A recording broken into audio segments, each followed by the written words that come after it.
우아하고 아름답다. 간결하고 소박하다. 자연을 품에 안고 오래도록 아름다운 우리의 전통 목조 건축. 섬세한 손길로 나무에 혼을 불어넣는 직업. 도편수를 소개합니다.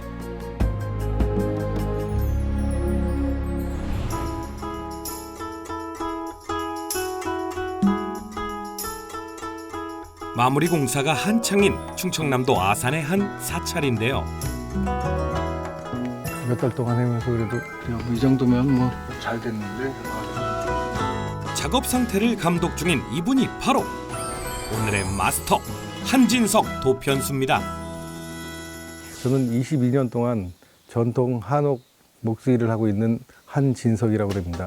할아버님도 대목이셨고 아버님도 대목이셔가지고요. 자연스럽게 접하다 보니까 22년이라는 세월이 흘렀네요. 그리고 보람 있고 뭐 열심히 지금 하고 있습니다. 도편수는 대한민국 고유의 전통 목조 건축 기술을 지닌 목수를 말하는데요. 하나의 건축물이 완성되기까지 여러 분야의 장인들을 관리하고 감독하는 일이 도편수의 주 임무. 여기서 잠깐! 대목, 도편수, 대목장 다양한 용어들이 등장하는데요. 대목은 집에 큰 틀을 짓는 목수를 이야기하고요. 도편수는 공사를 총괄하는 대목을 말합니다. 대목장은 무형문화재로 국가의 인정을 받은 최고의 도편수를 이야기합니다. 목수 중에 목수, 건축 과정의 지휘자라고 할 수 있겠죠. 전통 목조 건축물 하나를 짓기 위해 길게는 수십 년의 세월이 걸리기도 한다는데 책임감과 인내심을 가지고 건축물을 깎고 다듬듯 지어올려 예술로 승화시키는 사람이 바로 도편수죠. 그렇다면 훌륭한 도편수에게 필요한 자질과 능력은 무엇일까요? 도편수가 되기 위한 그 첫 번째 능력, 철학적 설계. 도편수의 일, 그 첫 단계는 설계입니다. 전통 방식으로 짓는 목조 건축도 시대가 변하면서 조금씩 발전해 왔는데요.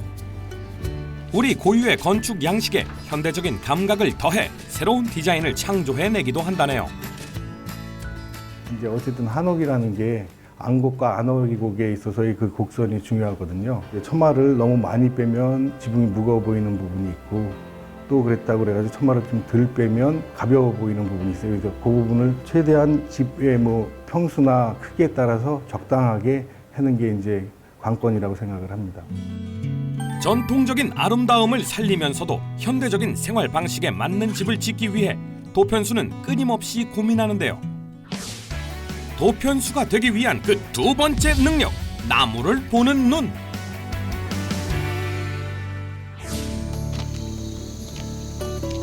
설계 작업을 마친 한진석 도편수님, 작업실을 나와 어딘가로 향하는데요. 산책이라도 하는 걸까요?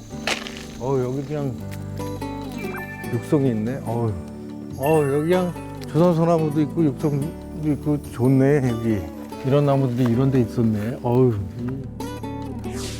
집의 재료가 될 나무의 가치를 알아보는 것도 도편수의 중요한 자질 중에 하나입니다.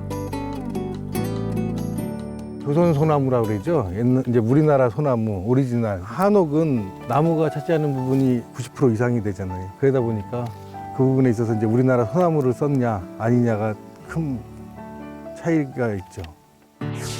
하지만 아무 나무나 함부로 베어서는 안 되기에 좋은 나무를 얻기 위해서는 열심히 발품을 팔기도 하는데요. 나무가 그냥 건조가 잘 된 것 같은데 운 좋게 이제 들어온 거죠. 한 2년 정도 전에. 소나무 자체가 길고 직경이 굵은 나무는 보기도 힘들고 드물어요. 그게 이제 나왔다 하면은 이제 너도 나도 없이 가서 좀 구입을 하려는 분들도 있지만 그것도 또 운이 맞아야 되는 부분이 있기 때문에 보관을 잘 해놨다가 2년이 되는 집주인하고 되면 참 좋을 것 같아가지고 지금 잘 건조하고 있는 상태죠. 이렇게 구해온 나무들은 처마나 기둥처럼 건물을 짓는 데 필요한 모양새로 다듬어지는데요. 이 작업을 마름질이라고 합니다. 도편수가 되기 위한 그 세 번째 능력, 섬세한 손끝. 그저 도면에 맞춰서 나무를 자르기만 하면 될 것 같지만 그렇게 간단한 일은 아니라는데요. 이걸 할 때 고화지 자리가 있잖아. 고화지 자리 바깥쪽으로 안쪽으로는 좀 약간 이렇게 죽어야지 그거가 좀 보기에도 좋고 좀 시각적으로 좀 처져 보이지가 않거든. 그 부분에 있어서 좀 깔끔히 해야 될 것 같은데. 대패질은 뭐 잘했네 뭐. 예. 마름질이 이제 마무리이기 때문에요. 제일 중요하고 이런 곡선이나 이런 부분이 도면에 표기를 한다 손 치지만 디테일하게 돼 있지 않기 때문에요. 세심하게 대목들이 이렇게 마름질하고 하는 부분이 중요하다고 생각해요. 나중에 이제 집을 세워놓고 보더라도 미적으로나 하기 때문에 곡선 부분을 제일 중점적으로 생각하고 있죠. 전통 목조 건축은 못을 거의 사용하지 않는 것이 특징입니다. 정성껏 마름질된 나무와 나무가 조립블록처럼 단단히 맞물려 집의 형태를 만들어내는데요. 이때 가장 중요한 게 바로 팀플레이입니다. 도편수가 집에 큰 구조를 만들면 미장이가 벽과 천장, 바닥에 흙을 발라서 빈틈을 막고 소목장은 문과 창, 가구 등을 만들어 채우며 지붕을 덮어 기와를 올리는 제와장을 비롯해 다양한 장인들이 집 한 채를 짓기 위해 힘을 합치는데요. 도편수가 되기 위한 그 네 번째 능력, 협업.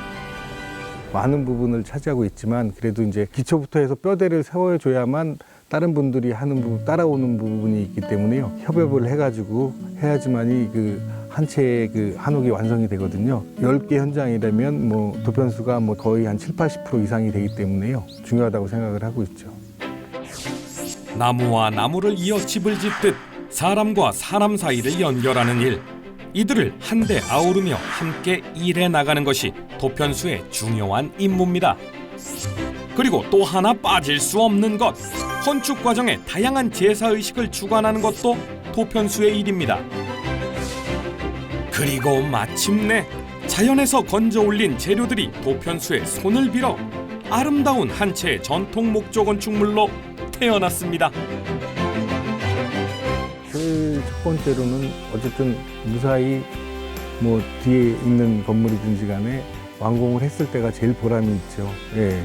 어쨌든 산에서 목재를 잘랐다고 그래가지고 그게 죽은 게 아니고 다시금 목재가 이제 한옥이라는 큰 틀에서 다시 생명력을 불어넣었다는 부분에 있어서 그런 걸 생각한다면 참 보람을 느끼죠.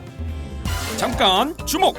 만약 여러분이 도편수가 되고 싶다면 건축이나 문화재 관련 학과를 졸업한 후 전통 건축 관련 전문 교육을 수료, 그리고 착실히 현장 경험을 쌓아나가다 보면 멋진 한옥을 지을 수 있다는 거 메모해 주시고요. 자연과 함께 호흡하며 천년의 세월을 견뎌내는 우리의 전통 목조 건물, 그 멋진 집을 만드는 직업 도편수에 여러분도 도전해보면 어떨까요?